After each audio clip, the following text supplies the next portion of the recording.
Serial मेहनती सुंदर में बहुत ही ज़्यादा धमाकेदार ट्विस्ट आ गया है। राधिका यहाँ पर रानी को राधा बनने के लिए दिव्यम का साथ देती है। रानी तो यहाँ पर बहुत ज़्यादा खुश हो जाती है कि भाई राधिका तो हार गई, जिसकी वजह से वह दिव्यम जी के साथ मुझे राधा बनने के लिए दे दी है। लेकिन यहाँ पर भाई राधिका के दिमाग में यही चल रहा था कि रानी उधर बिजी रहेगी और यही मौका होगा रानी का सच सबके सामने लाने के लिए, क्योंकि राधिका को रानी के खिलाफ बहुत बड़ा सबूत हाथ में जो मिल जाता है। लेकिन रानी को पता चलते ही रानी बूढ़ी अम्मा का रोल करके राधिका का मोबाइल ले लेती है और राधिका का मोबाइल गाड़ी के अंदर दे देती है। इसकी वजह से सारे सबूत मिट जाते हैं। लेकिन राधिका को रानी के घर का पता चल जाता है, जिसकी वजह से राधिका यहाँ पर रानी को घर में बिजी करके अकेले वहाँ रानी के घर पर निकल जाती है सबूत इकट्ठा करने के लिए। रानी के घर पर राधिका को बहुत बड़ी सबूत मिल जाती है। जब रानी माधव को नकली पति बनने के लिए कहती है और नकली पति बनने का नाटक करने के लिए कहती है, तो रानी के खिलाफ सारे सबूत राधिका को रानी के पति से मिल जाता है। वह सबूत राधिका अपने मोबाइल में लेकर के आ जाती है। यहाँ पर रानी काफ़ी ज़्यादा खुश रहती है कि भाई दिव्यम जी कृष्ण बनेंगे और मुझे उसके साथ राधा बनने का मौका मिल रहा है। रानी को तो ऐसा लग रहा था कि राधिका तो सारा पूजा का सामान लेने के लिए गई है।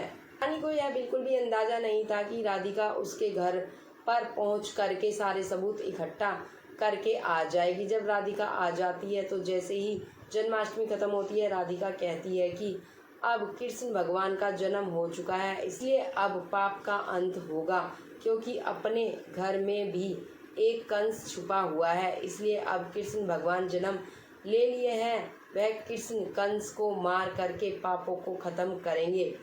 यहाँ पर चौंक जाती है कि कहीं राधिका को मेरे खिलाफ फिर से कोई सबूत नहीं मिल गए। रानी काफ़ी ज़्यादा घबराने लगती है। राधिका कहती है कि रुको रानी, कंस इस घर में कोई और नहीं बल्कि तुम ही हो। राधिका का सारे लोग मुंह देखने लगते हैं और सुजाता कहती है कि राधिका तुम यह क्या बोल रही हो, बोलने की हिम्मत कैसे हुई। राधिका कहती है कि माँ जी, रानी के खिलाफ मुझे बहुत बड़े सबूत मिले हैं, इसलिए मैं ऐसा बोल रही हूँ। अगर आप लोगों को विश्वास नहीं है तो देख सकते हो। राधिका सारा कुछ नकली पति के बारे में, रानी के नकली पति के बारे में सबको सुना देती है। सुनते ही सुजाता तो दंग रह जाती है। सुजाता की आंखें खुली की खुली रह जाती हैं। दिव्यम को काफ़ी ज़्यादा गुस्सा आ जाता है और दादी सुजाता से कई सवाल करने लगती है कि सुजाता, तुमने ही रानी को इस घर में लेकर आई थी ना, तुम भी तो इसमें मिली हुई हो ना। सुजाता को कुछ भी मालूम नहीं होता है। सुजाता कहती है कि माँ जी, मैंने तो ऐसा कुछ भी नहीं किया है, मुझे तो कुछ भी मालूम नहीं था। रानी तो डर से थर-थर काँपने लगती है।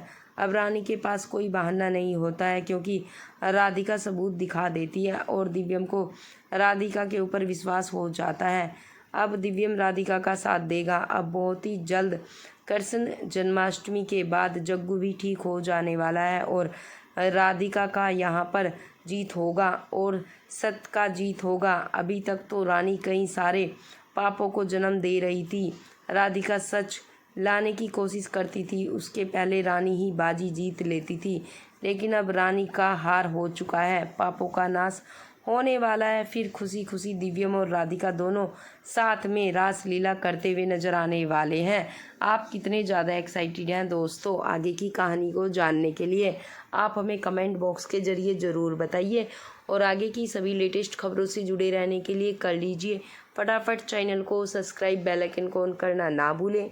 वीडियो अच्छा लगे तो वीडियो को लाइक, ज़्यादा से ज़्यादा शेयर जरूर